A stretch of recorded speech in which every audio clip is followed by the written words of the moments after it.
Привет! Hi, welcome to my channel. My name is Natasha and I'm here to help you to learn the Russian language and to know more about Russian culture and mentality. Давайте начнем. I asked ChatGPT for a list of the 100 most commonly used Russian nouns. In this video series, I explain how to pronounce each word, explain the nuances of its usage, and provide examples.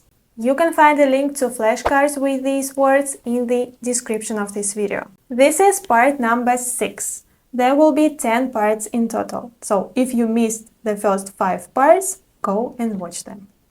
The first word for today is Groupa. Groupa. A common mistake my students make is forgetting that this word ends in a and it is a feminine word. Groupa. Let's also talk about the double consonant in this word. You don't pronounce it like p. No. Instead, you try to pronounce it just a little bit longer.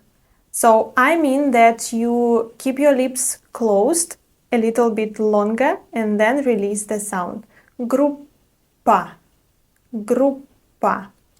I think the meaning of this word is the same in Russian and in English. We use it to refer to several people or objects that form one unit together.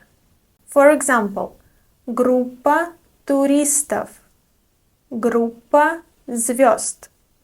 Созвездие – это группа звезд.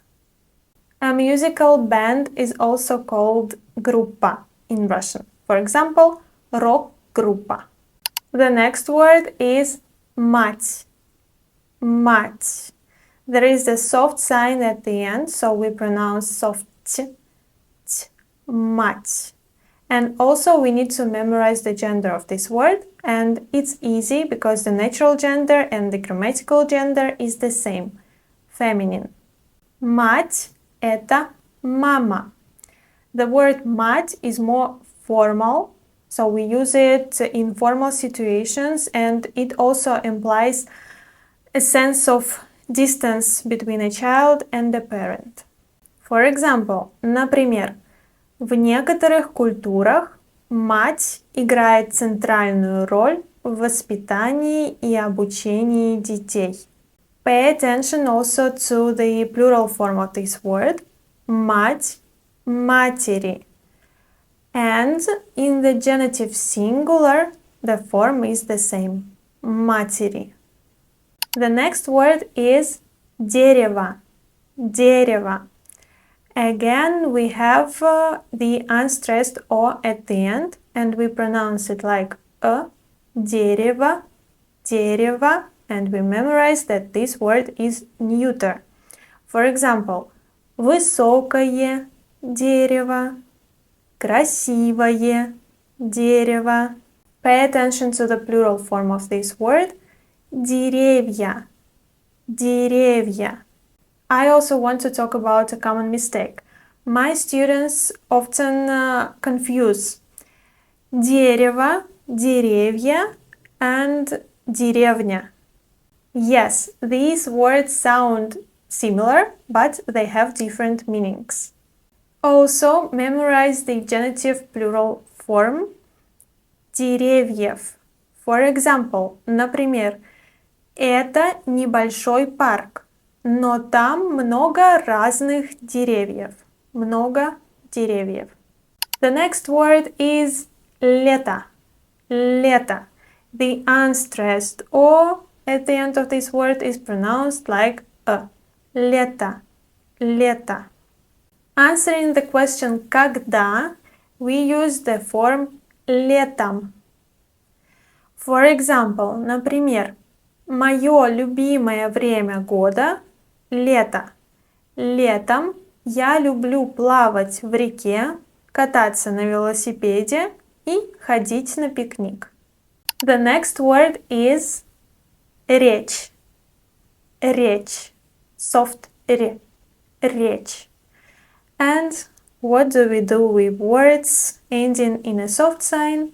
That's right. We memorize the gender of this word. Речь, она, feminine. For example, красивая речь, правильная речь. As in English, this word can refer to the ability to pronounce speech in general and also to a text delivered to an audience. For example, директор университета произнес речь перед студентами. The next word is вещь. Вещь. Again, there is a soft sign at the end, so remember that this word is feminine. Вещь, она. This is a very important word. And be sure to remember the genitive plural form. Вещей, вещей. Например, for example, вчера на уроке я выучила много новых вещей. Или, or, на новоселье они подарили нам много вещей для дома. Shall we talk about feelings? Our next word is чувство. Чувство. Remember, this is a neuter word. Чувство, оно. For example, сильное чувство, неприятное чувство. You might have noticed that this word has 3 consonants together, which can be tricky to pronounce. But in this word, we don't pronounce this v.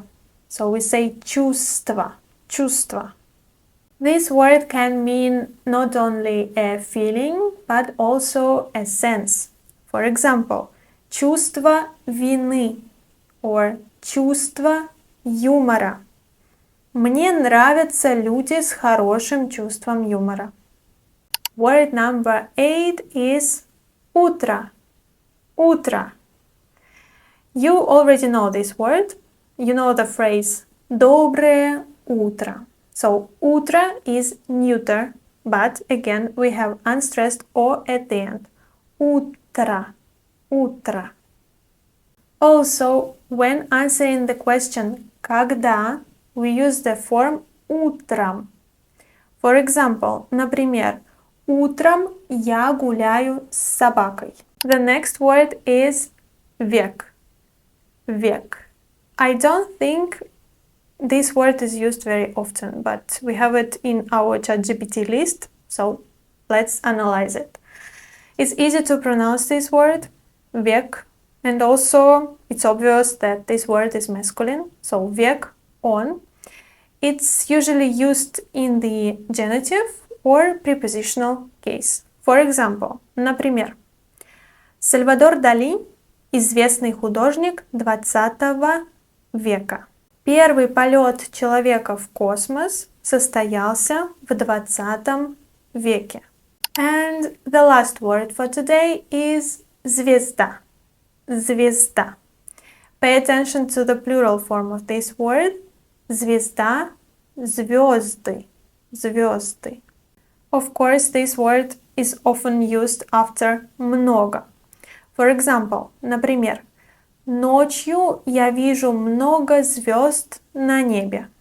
This word is also used to refer to a celebrity or a famous person.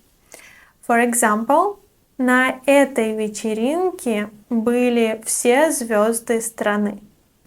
That's all for today. Subscribe so you don't miss the next part and support me with a like and a comment. Увидимся. Пока-пока.